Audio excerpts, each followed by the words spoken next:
안녕하세요. 현대 진리를 전하고 있는 에스더입니다. 오늘도 구속의 파노라마를 연구를 해 보도록 하겠습니다. 지난 시간에 다니엘 11장 40절부터 우리가 연구해 오고 있는데요. 우선 이 다니엘서를 11장 40절부터 45절까지 한번 쭉 읽어보도록 하겠습니다. 마지막 때에 남방왕이 그를 찌르리니 북방왕이 병거와 마병과 많은 배로 회리바람처럼 그에게로 마주와서 그 여러 나라에 들어가며 물이 넘침같이 지나갈 것이요. 41절 그가 또 영화로운 땅에 들어갈 것이요. 많은 나라를 패망케 할 것이나 오직 에돔과 모압과 암몬 자손의 존귀한 자들은 그 손에서 벗어나리라. 42절 그가 열국에 그 손을 펴리니 애굽 땅도 면치 못할 것이므로. 43절 그가 권세로 애굽의 금은과 모든 보물을 잡을 것이요. 리비아 사람과 구스 사람이 그의 시종이 되리라. 44절 그러나 동북에서부터 소문이 이르러 그로 번민케 하므로 그가 분노하여 나가서 많은 무리를 다 도륙하며 진멸코자 할 것이요. 45절 그가 장막 궁전을 바다와 영화롭고 거룩한 산 사이에 베풀 것이나 그의 끝이 이르리니 도와줄 자가 없으리라.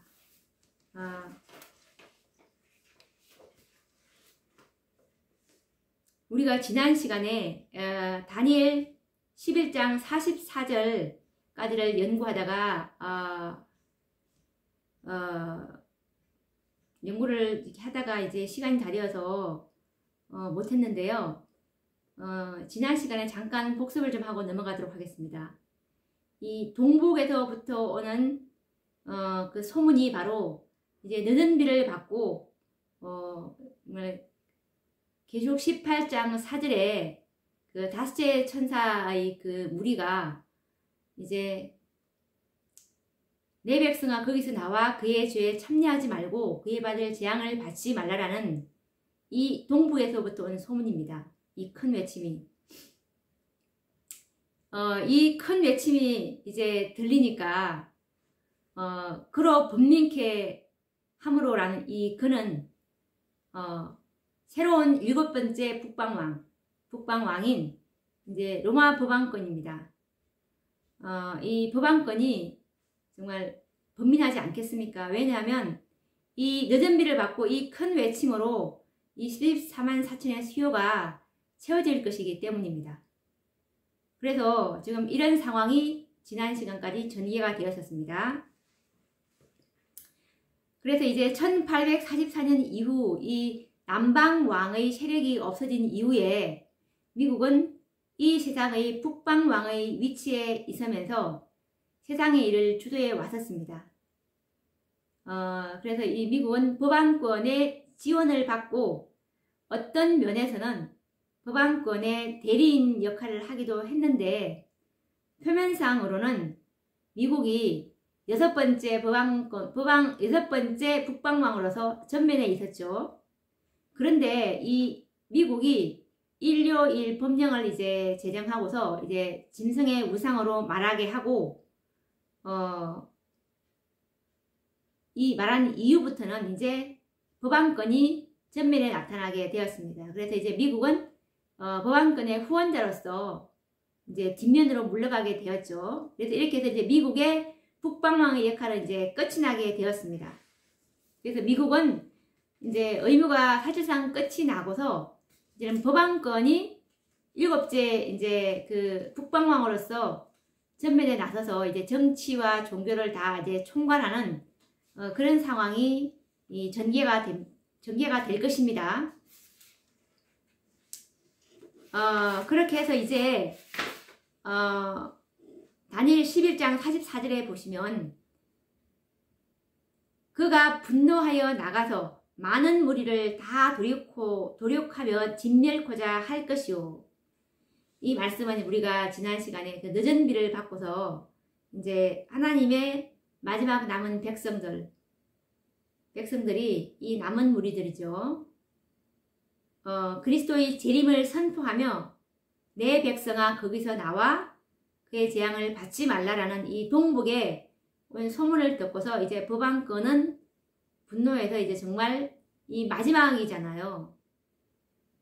14만 4천의 수요가 채워지면 자기 운명이 끝나는 정말 이 최후의 마지막 때라서 사단이 정말 발광을 할 것입니다. 그래서 이제 사단은 이성을 잃고 정말 영육 간의 큰 전쟁을 일으킬 것입니다. 이때에 법왕권의 충성스러운 대리자인 미국을 위시한 그 동조 세력들과 이에 반하여 견해를 달리해온 이 반대 세력들 간의 그 열국들 간의 실제적인 전쟁과 아울러서 이제 영적인 아마겟돈 전쟁이 일어나게 될 것입니다. 이 시기는 재림 직전에 모두를 죽이도록 하는 법령이 내리는 6째 재앙 시기임을 우리는 알 수 있습니다. 그래서 계시록 13장 15절을 보시면 짐승의 우상에게 경배하지 아니하는 자는 몇이든지 다 죽이게 하더라 라는 이 말씀이 응하게 되겠죠. 그렇게 해서 이제 사건은 진전되어서 다니엘 11장 45절로 이제 넘어오게 됩니다. 그가 장막 궁전을 바다와 영화롭고 거룩한 산 사이에 베풀 것이나 그의 끝이 이르리니 도와줄 자가 없으리라. 여기서 그는 7번째 북방왕 로마 법왕권입니다. 그가 장막 궁전을 바다와 영화롭고 거룩한 산 사이에 베풀 것이나 그의 끝이 이르리니 도와줄 자가 없으리라. 이제 잠시 우리가 예언이 진행되는 시점을 한번 또 점검해 보도록 하겠습니다. 이 지금까지 예언의 시기는 우리가 이제 공부해왔듯이 6째 재앙까지 지금 돌입한 상황입니다. 그래서 이제 모두 죽이라는 명령이 6째 재앙 때 이제 하나님의 백성을 모두 죽이라는 그 사형 명령의 집행이 6째 재앙 때 성취될 것인데요. 6째 재앙은 아마겟돈 전쟁이며 이 재앙 후에는 이제 사건이 뭐가 남아있냐면 이제 7째 재앙과 이제 예수님의 재림이 이제 남아있을 뿐입니다. 그리고 나서 이제 다니엘 11장은 45절로 이제 끝이 나고서 이제 다니엘 12장으로 이제 전개가 되죠. 그래서 이제 다니엘 12장 1절을 또 잠깐 보시면 다니엘 12장 1절은 그때 내 민족을 호위하는 대군 미가엘이 일어날 것이요 또 환난이 있으리니 이는 개국 이래로 그때까지 없던 환난일 것이며 그때에 내 백성 중 무릇 책에 기록된 모든 자가 구원을 얻을 것이라. 이 다니엘 11장 40부터 45절까지 이제 6째 재앙까지 쭉 이렇게 전개가 되었고 다니엘 12장 1절에는 다시 한번 이제 은혜의 시기 끝장면을 다시 한번 시선을 또 옮깁니다. 계시를 또 그때 그 장면으로 이제 보여주죠. 이 다니엘한테 그때 내 민족을 호위하는 대군 미가엘이 일어날 것이요. 이 장면은 그때는 바로 이제 인치는 천사가 살아계신 하나님의 인을 치는 14만 4천의 인을 치는 이 셋째 천사가 이제 초기 문집 279페이지 말씀처럼 예수님 인치는 사업이 다 마쳤습니다 라고 보고하니까 그때 예수님께서 중보하시던 향로를 내려놓고서 다 이루었다 하는 그 장면입니다. 그때 이제 14만 4천의 수요가 다 채워졌다라고 하는 보고하는 그때에 내 민족을 호위하는 대군 미가엘이 일어날 것이고, 이제 중보사업을 이제 끝마치고 불의한 자는 그대로 불의를 하고 더러운 자는 그대로 더럽고 의로운 자는 그대로 어렵게 하라라는 그 이제 선고가 내립니다. 미가엘이 일어날 것이요. 이 지성소에서 일어나는 그 바로 정말 7장이 시작됩니다. 악인들에게는 7장입니다. 우리 하나님의 백성들 14만 4천인들에게는 환난입니다. 이 야곱의 환난 때는 두 무리밖에 없습니다. 살아계신 하나님의 인을 받는 14만 4천인과 그리고 짐승의 표를 받는 이 두 무리들, 14만 4천인이 되지 않으면 다 짐승의 표로 자동적으로 넘어가는 거겠죠. 두 무리밖에 없다는 것은 제가 너무나 여러 번 설명했기 때문에 따로 찾지는 않겠습니다. 그래서 이제 환난이 있으리니 바로 이것이 바로 야곱의 환난입니다. 이것은 개국 이래로 없던 환난이고 그때 내 백성 중 무릇 책에 기록된 모든 자가 구원을 얻을 것이라. 그러면서 12장 2절에 보면 땅의 티끌 가운데서 자는 자 중에 많이 깨어 영생을 얻는 자도 있겠고 수욕을 받아서 무궁히 부끄러움을 입을 자도 있을 것이며, 이것은 바로 일곱째 재앙 때 있을 사건입니다. 이제 야곱의 환난을 지나서 7장을 이제 첫째, 셋째, 넷째, 다섯, 여섯째 이제 전개된 상황이고, 계시록 다니엘서 12장 2절은 일곱째 재앙 초기에 일어날 특별부활 사건을 가리키는 것입니다. 이것도 제가 너무나 여러 번 했기 때문에 또다시 다루지는 않겠습니다. 이것을 찾아보시려면 각시대의 대쟁투 636에서 637페이지를 보시면 일곱째 재앙 초기에 이 특별부활이 있는 것을 이제 확인할 수 있을 것인데요. 이때에 이제 정말 1844년 이후부터 살아계신 하나님의 인인 14만 4천인에 계수되었던 이 자들이 이제 정말 그 노쇠로 인해서 잠들 수밖에 없던 그분들이 이제 예수님께서 정말 재림을 장면을 보여주시려고, 그리고 야곱의 환난을 짧게 또 이들이 경험할 수 있게끔, 그래서 경험의 노래를 부를 수 있게끔 이 일곱째 재앙 초기에 이렇게 부활을 시켜 주십니다. 그렇게 해서 이제 다니엘 12장 1절과 2절은 간략 또 이렇게 얘기할 수 있겠고요. 이것도 제가 조금 이따 또 좀 자세히 다루도록 하겠습니다. 그래서 이제 이 다니엘 11장은 이제 45절로 끝이 나는 걸 알 수 있죠. 그래서 다니엘 11장 45절에 이 북방왕이 그의 장막 궁전을 바다와 영화롭고 거룩한 산 사이에 베풀려고 하지만 끝이 되었기 때문에 이제 도와줄 자가 없다는 말은 여섯째 재앙인 이 아마겟돈의 전쟁에서 북방왕이 패하고, 북방왕인 이 로마 법왕권, 일곱째 북방왕인 로마 법왕권이 패하고 멸망을 당할 것을 암시하고 있는데요. 우리가 뭐를 연구해 봐야 하냐면, 첫 번째로는 북방왕이, 그러니까 로마 법왕권이 왜 그의 장막 궁전을 거룩한 산 사이에 베풀려고 했을까라는 것을 우리가 연구를 해봐야 됩니다. 그리고 또 두 번째 연구할 주제는 영화롭고 거룩한 산이 어디인지를 또 찾아봐야 합니다.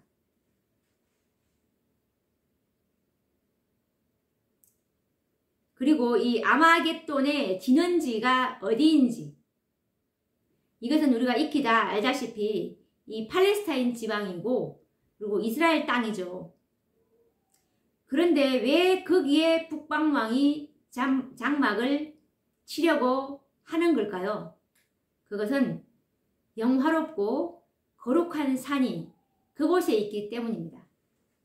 이 북방왕이 그의 장막 궁전을 거룩한 산 사이에 치려고 할 때에 그의 끝이 이른다는 말은 이것은 영적인 전쟁과 아울러 육적인 전쟁이 함께 일어나는 이 아마겟돈 전쟁에서 실제적인 전쟁이 왜 동반되었는지를 우리는 알게 됩니다.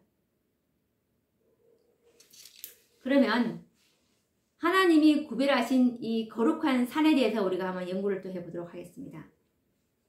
먼저 이 마지막 때에 하나님이 거룩한 산으로 구별하여 놓으신 산이 어느 산인지 우리는 알 필요가 있습니다.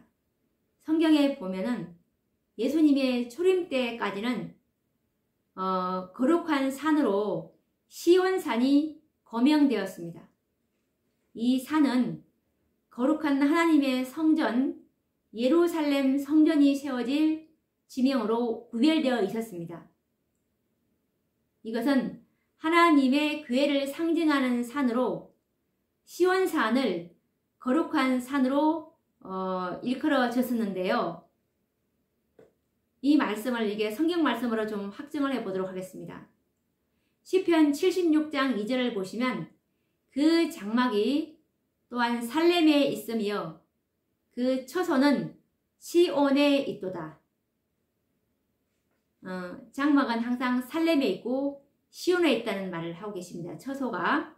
그리고 시편 78장 68절에서 69절을 보시면 오직 유다 지파와 그 사랑하시는 시온산을 택하시고 그 성소를 산의 높음같이 영원히 두신 땅같이 지으셨으며, 이와 또 관련해서 증언의 말씀으로 확인을 해보도록 하겠습니다. 선지자와 왕 458페이지를 보시면 4세기 동안이나 시온산 꼭대기에 자리 잡고 있던 아름다운 성전을 갈대아 사람들은 아껴두지 아니하였다. 그들은 하나님의 전을 불사르며 예루살렘 성을 헐며 그 모든 궁실을 불사르며 그 모든 귀한 기명을 회파하였다.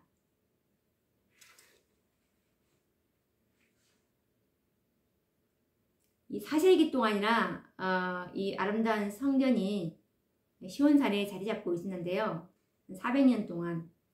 그런데 이 갈대아 사람들, 이 바벨론은 이것을 아껴두지 아니했죠. 그래서 하나님의 전을 그때 불살랐고 예루살렘 성을 헐었고 궁실을 불사르고 귀명절도 해파했죠.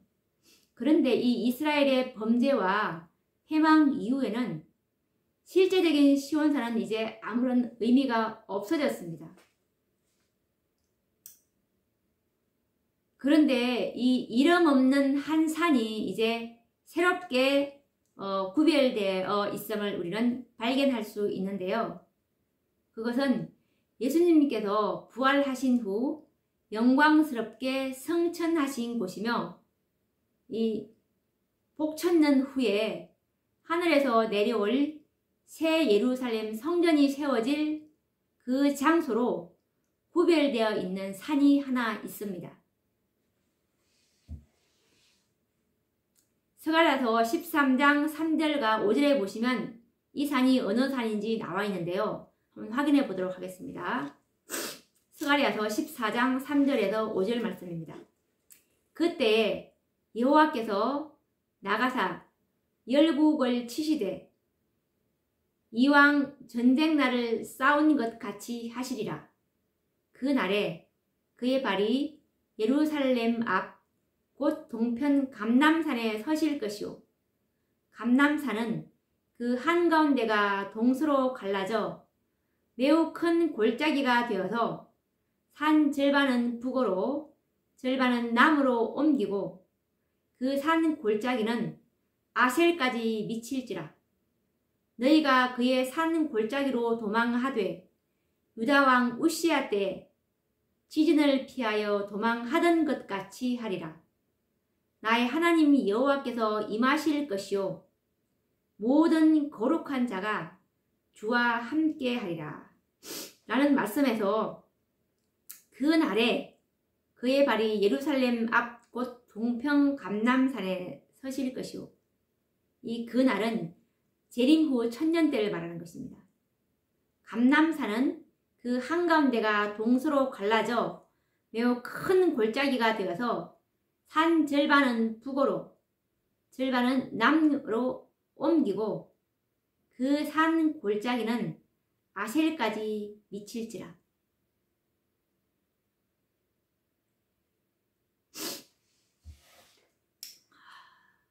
이때 이 감람산에 예수님께서 이게 서시면서 이제 이 땅을 이제 새 예루살렘, 그 하늘에서 내려온 새 예루살렘 토성이 이곳으로 이제 안착하게 되겠죠. 그래서 이 다니엘 11장 45절에 나오는 이 영화롭고 거룩한 산은 감람산을 지칭하는 말입니다.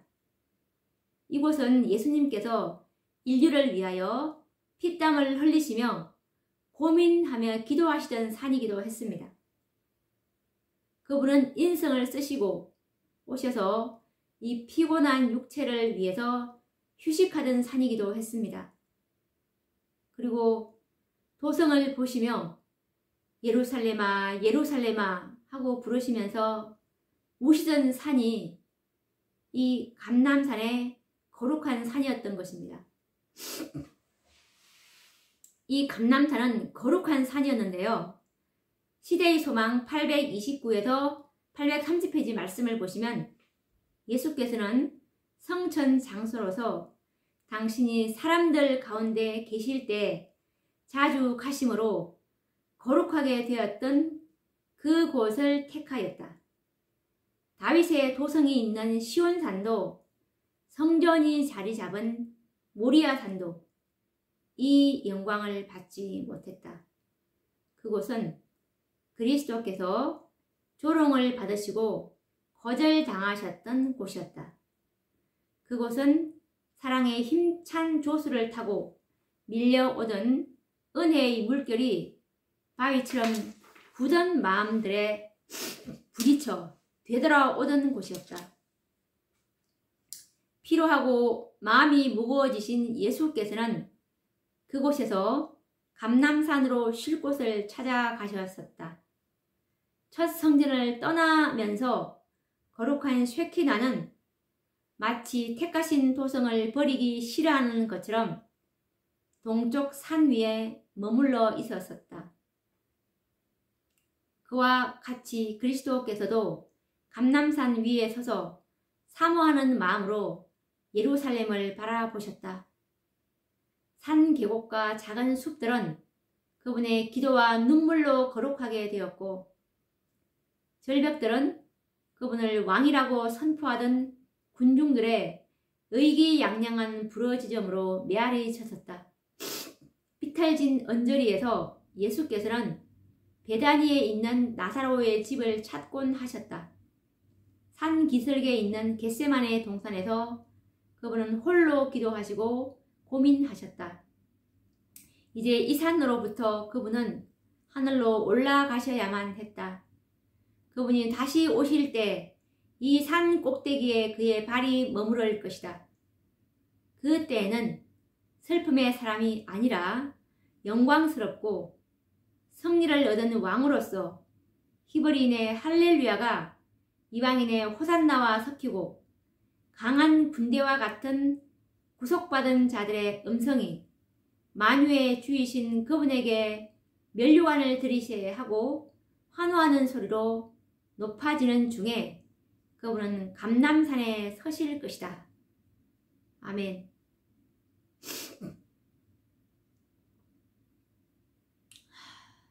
만유의 주이신 그분에게 면류관을 드리셔야 하고 환호하는 소리로 높아지는 중에 그분은 감람산에 서실 것이다. 네. 천년 뒤에 정말 이 모습을 상상하니 너무나 감개가 무량합니다. 그리고 대전투 662에서 623페이지 말씀을 보시면 그리스도께서는 부활하신 후 성천하신 곳이며 천사들이 재림의 약속을 되풀이한 장소 곧 감람산 위에 내려오신다. 선지자는 다음과 같이 말한다.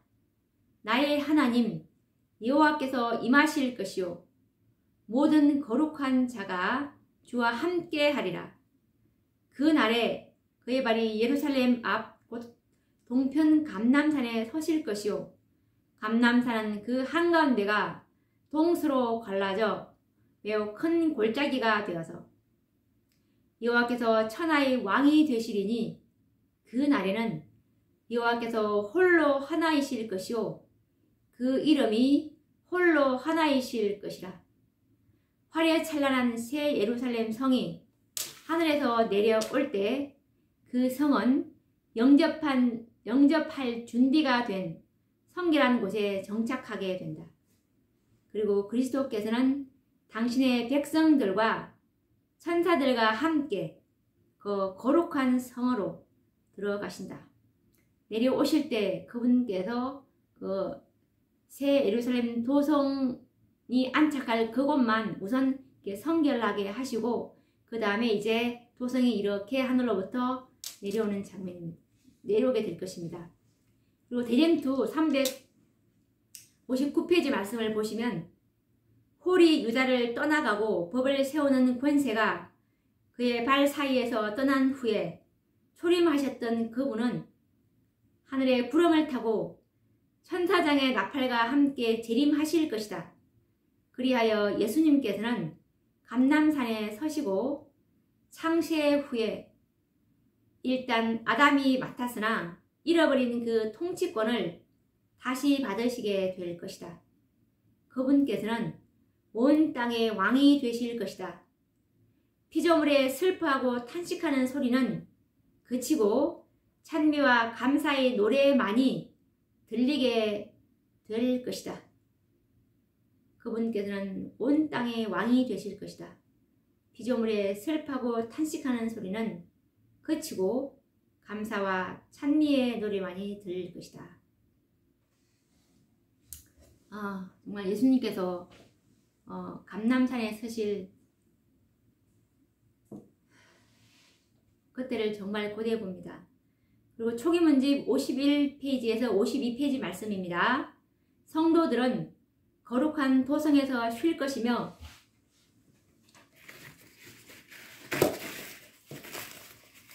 죄송합니다.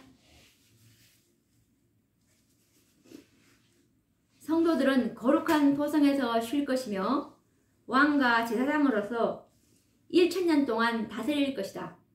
그런 후에 예수께서는 성도들과 함께 감람산으로 내려오실 것인데 그때 그 산은 하나님의 도성을 맡기 위하여 갈라져서 큰 평지가 될 것이다. 이 땅의 나머지 부분은 천년기간이 끝나고 악한 자들이 부활하여 그 도성을 치기 위해 둘러쌀 때까지는 정결하게 되지 않을 것이다. 악한 자들의 발은 결코 새롭게 된 땅을 더럽히지 못할 것이다. 불이 하늘에 계신 하나님께로부터 내려와 뿌리와 가지를 완전히 살라버릴 것이다. 뿌리는 사단이며 가지는 그에게 속한 자들이다. 악인들을 삼킨 그 불이 또한 땅을 정결케 할 것이다. 우리가 이 거룩한 산이 이제 감람산이라는 그 증거를 우리가 많은 전의 말씀을 통해서 확인할 수 있었죠. 그러면 이제 이 감람산과 사단의 적에 대해서 좀 알아보도록 하겠습니다. 왜 이 감람산을 사단은 적대적인 감정으로 생각하고 있는지 다니엘 11장 45절 말씀을 우선 읽어보도록 하겠습니다. 그가 장막 궁전을 바다와 영화롭고 거룩한 산 사이에 베풀 것이나 그의 끝이 이러리니 도와줄 자가 없으리라. 그런데 이 북방왕인 이 법왕권은 로마 법왕권은 이 산을 정복하기 위해서 북방왕이 자신의 장막 궁전을 베풀 것이라는 말인데 이 장막 궁전이란 그 말은 임시 텐트로 만든 그 야전 사령부와 같은 의미를 갖고 있는데요. 그런데 이 사단이 하나님의 거룩한 그 새 예루살렘 성전이 내려올 이 거룩한 산을 먼저 정복하려는 의도를 갖고 있다는 것을 우리는 알 수가 있을 것입니다.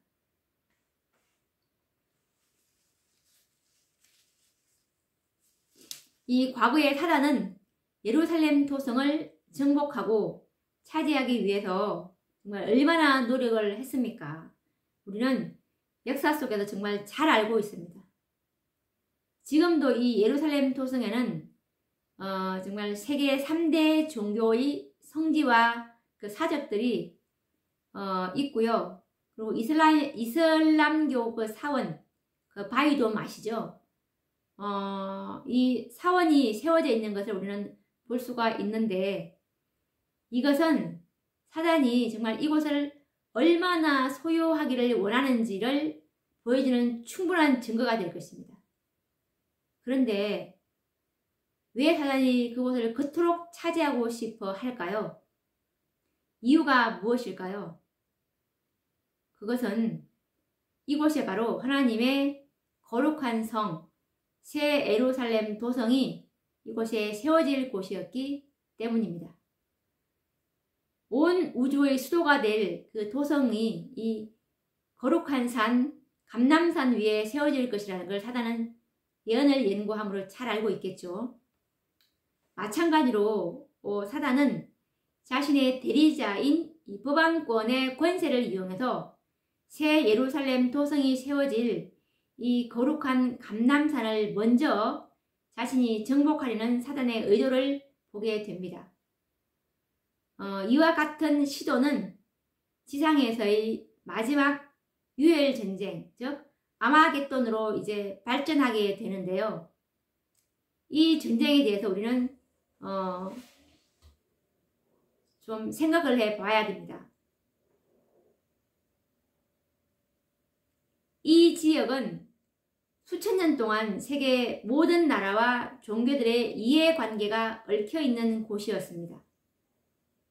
지금도 마찬가지죠. 그래서 이 지역은 천주교, 그리고 그리스도교, 그리고 유대교, 이슬람교 등 종교적 이해관계가 정말 집중된 곳이고, 이스라엘과 팔레스타인, 그리고 가나안인 아브라함의 혈족들이 수천 년 동안 정말 생과 사를 두고 사생결단을 하고 있는 곳으로서 정말 복잡한 이해관계가 얽혀있는 곳입니다.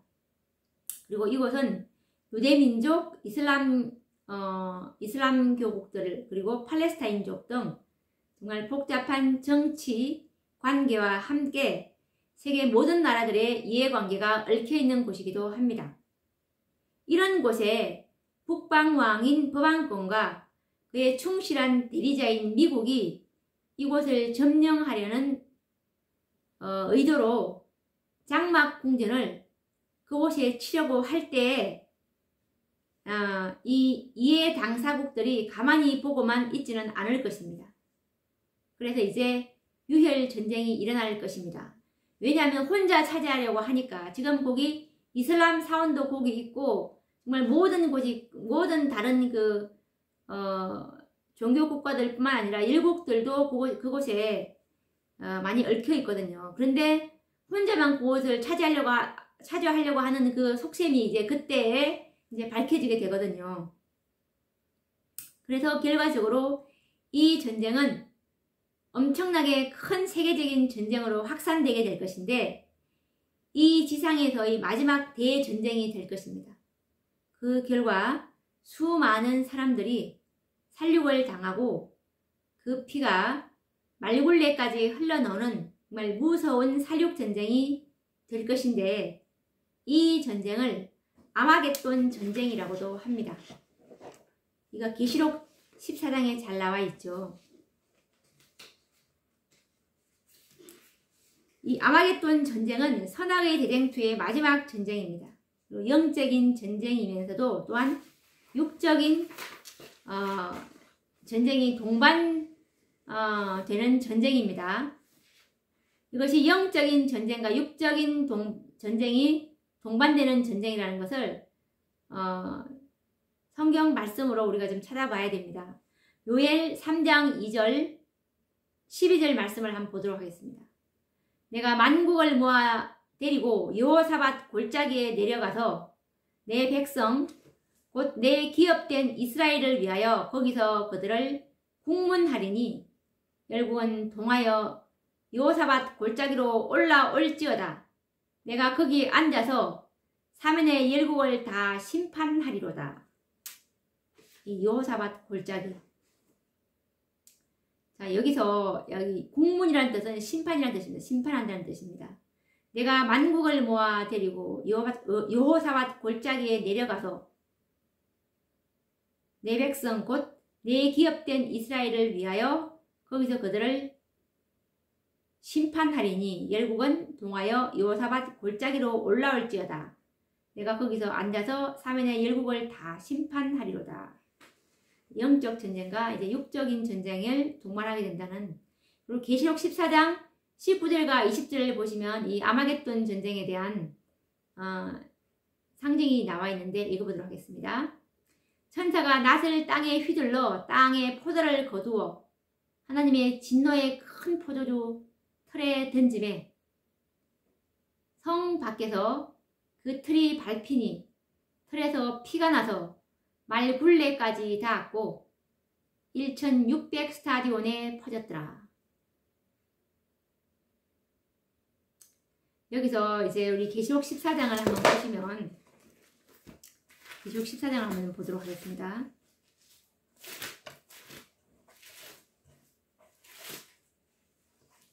계시록 14장을 보시면 이제 14장 14절부터 이제 예수님께서 재림하시는 그 장면인데 이제 곡식을 추수하기 위해서는 계시록 14장 13절에 이제 셋째 천사의 기별이 끝나고 이제 이 14만 4천의 인침이 끝나면은 이제 예수님께서는 이 14만 4천인들의 인침이 끝나면 이제 은혜의 시기가 끝나기 때문에 재림이랑 연결되는 것이죠. 그렇게 될 때 이제 재림이 가능한 것입니다. 그래서 14절이 예수님의 재림이 바로 셋째 천사의 기별이 끝난과 재림을 연결시킨 이유가 바로 그것입니다. 14만 4천의 수요랑 예수님의 재림이랑 직접적인 관계가 있기 때문에 그렇게 해서 이제 곡식은 거두고 이제 이 포도성인들은 이제 악인들입니다. 구원받지 못한 자들. 이 구원받지 못한 자들이 정말 계시록 14장 19절 20절 말씀처럼 이제 심판이 그때 말한 것처럼 에스겔 9장에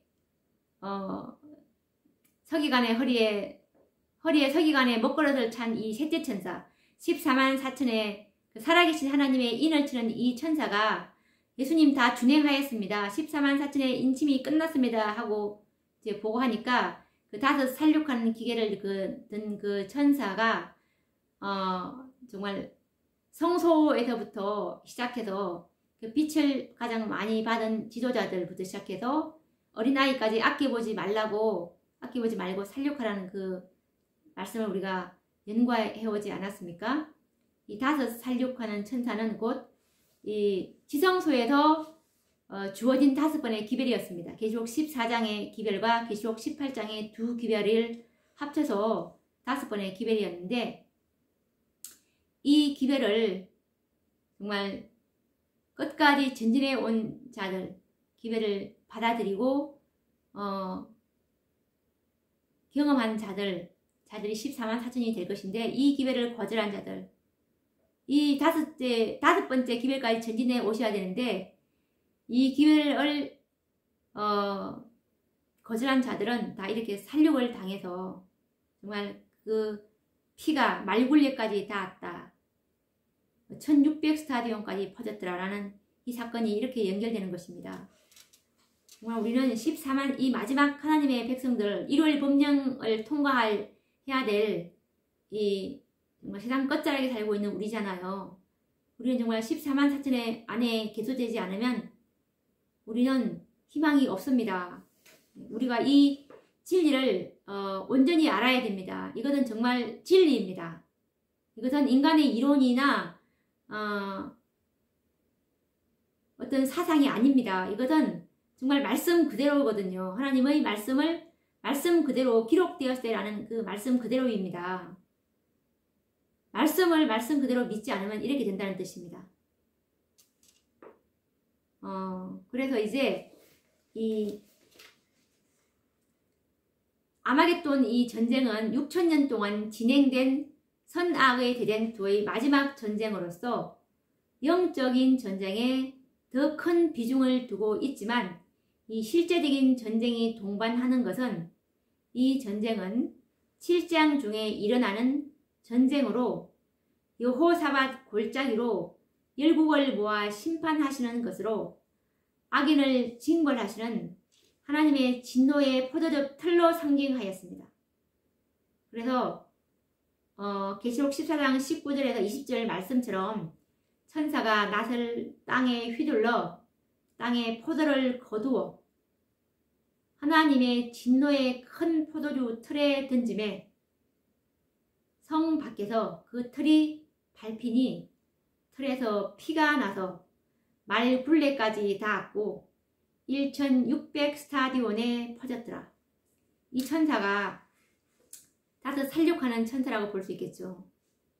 그리고 하나님께서는 당신의 백성을 괴롭히고 무수한 살생과 광야에서 유리하게 하였던 이 악의 대표적인 세력들을 아마겟돈이라는 곳으로 모두 모아 진멸하실 것이다. 로마서 12장 19절 말씀을 보시면 내 사랑하는 자들아 너희가 친히 원수를 갚지 말고 진노하심에 맡기라. 기록하였으되 원수 갚는 것이 내게 있으니 내가 갚으리라고 주께서 말씀하시니라 라는 말씀의 성취를 우리는 보게 될 것입니다. 이와 관련된 증언의 말씀 리뷰 1887년 1월 11일자 말씀을 읽어보도록 하겠습니다. 요한은 그리스도의 재림의 징조로서 일어나게 될 끔찍스러운 장면들을 직접 목도한 증인이었다. 그는 군대들이 싸움터로 질주해 가는 것을 보았으며 사람들의 마음이 두려워함으로 낙담하는 것을 보았다. 땅이 제자리에서 옮겨지고 산들이 바다 가운데 던져지며 그 가운데서 파도들이 놓아여 곤고한 것과 부풀어 올라 흔들리는 산들을 보았다. 하나님의 진노의 대접이 쏟아져서 온역과 기근과 죽음이 땅의 거민들 위에 내리는 것을 보았다.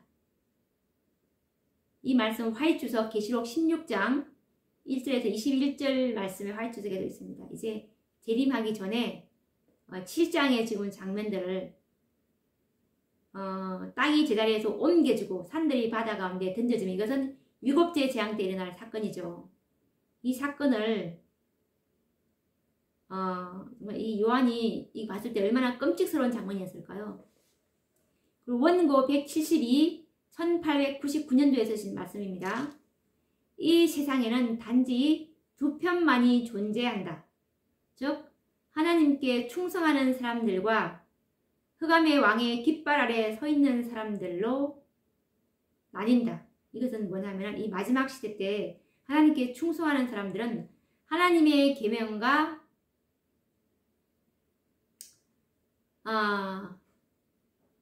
예수 셋째 천사의 기별이 있잖아요. 성도들의 인내가 여기 있나니 하나님의 계명과 예수 믿음을 지키는 자들, 이들이 바로 하나님께 충성하는 자들인 14만 4천인들인 것입니다. 이때는 이제 두 편밖에 없습니다. 두 무리밖에 없다는 뜻인데요. 그리고 또 흑암의 왕의 깃발 아래에 서 있는 사람들, 짐승의 표를 받은 사람들이겠죠. 이 두 무리밖에 없고, 그리고 사단과 그의 사자들은 땅에 있는 사람들을 속이기 위해서 능력과 표적들, 그리고 거짓 이적들을 가지고 임할 것이며 할 수만 있으면 택하신 자라도 미혹하려 할 것이다. 그래서 우리가 이 정말 하나님의 말씀 그대로 기록되었을 때 말씀 그대로 우리가 믿지 않으면 다 이렇게 강신술로 표적과 이적으로 다 끌려갈 것이라고 이렇게 믿지 않는 사람들은 14만 4천인밖에 없습니다. 14만 4천인이 정말 이것이 하나님의 말씀 그대로 이 진리이고 그리고 정말 계시록 18장의 그 기별을 인정하고 믿는 사람들 말씀 그대로 있잖아요. 계시록 18장은 없는 진리가 아니고 새로운 진리가 아니고 만들어낸 진리가 아닙니다. 말씀 위에 있는 진리입니다.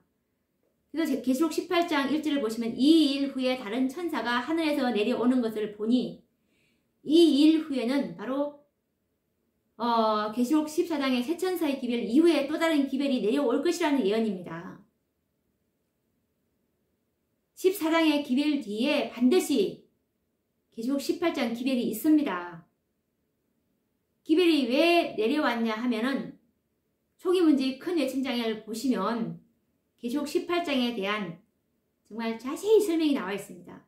셋째 천사의 기별, 계시록 14장의 기별을 받은 그 셋째 천사가 힘과 능력을 잃어버렸기 때문에 그 기별에 힘과 능력을 주기 위해서 다시 한번 하늘에서 1888년도에 이 기별이 내려왔습니다. 이 기별은 다른 기별이 아니고 셋째 천사의 기별이라고 제가 정말 많이 말씀을 드렸죠. 그리고 또한 마찬가지로 계시록 18장의 기별은 자세히 또 연구해 보시면 넷째 천사의 기별로 끝나는 것이 아니고 계시록 18장은 또 두 번의 기별이 있으며 이 마지막 5번째 기별이 있다는 것을 발견할 수 있습니다. 계시록 18장 4절에 보시면 내가 들으니 하늘로서 다른 음성이 들리니 내가 들으니 하늘로서 다른 음성이 들리니 하늘로서 다른 음성 하늘에서 분명히 하늘에서 다른 음성이라는 것은 하늘로부터 기별이 있다는 것을 뜻하는 말입니다. 이것이 초기 문집의 큰 외침장에 보시면 천사들이라고 천사의 기별이라는 것이 정확히 나와 있고 이 다섯째 천사의 기별은 셋째 천사의 기별에 추가되는 것 같았다라는 말씀도 있습니다. 그래서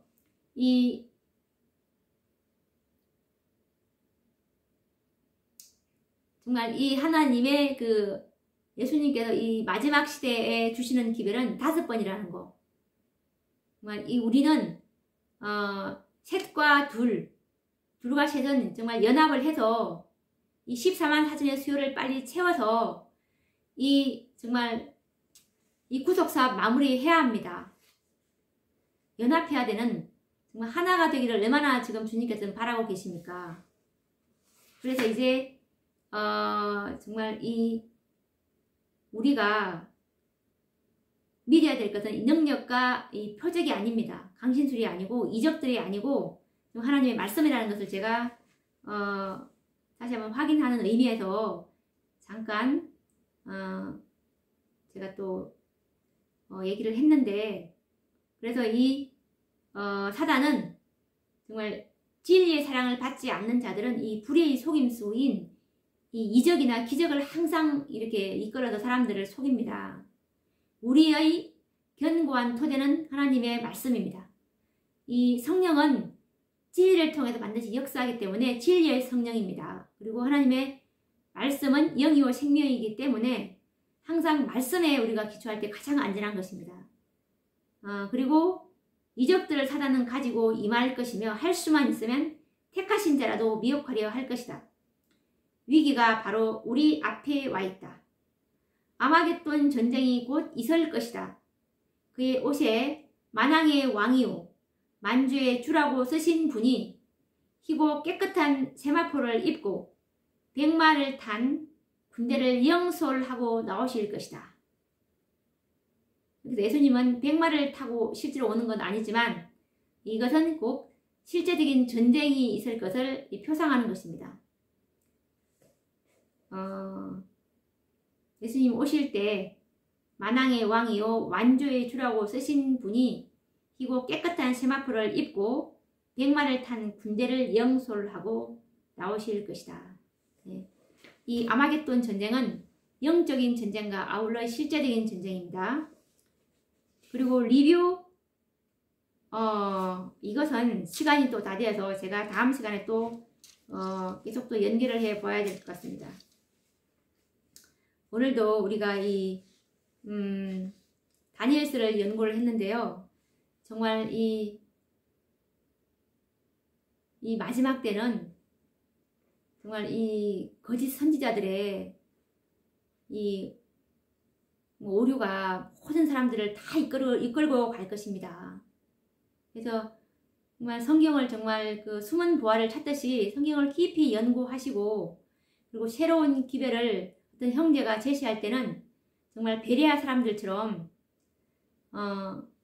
그거 새 것이니까는 나는 그 기별을 받지 않을래, 듣고 싶지 않아 라고 이렇게 얘기하실 것이 아니라 정말 성경과 정언의 말씀으로 그것이 정말 이게 맞나 안 맞는지를 확인해 보셔야 되는 것이지, 안 그러면 우리 영혼의 운명이 걸려있기 때문에 우리는 정말 진리로 거룩하게 되기 때문에 올바른 진리가 우리가 올바른 품성을 우리를 형성하기 때문에 정말 우리가 잘못 알고 있다면 그것이 우리 품성을 형성할 것입니다.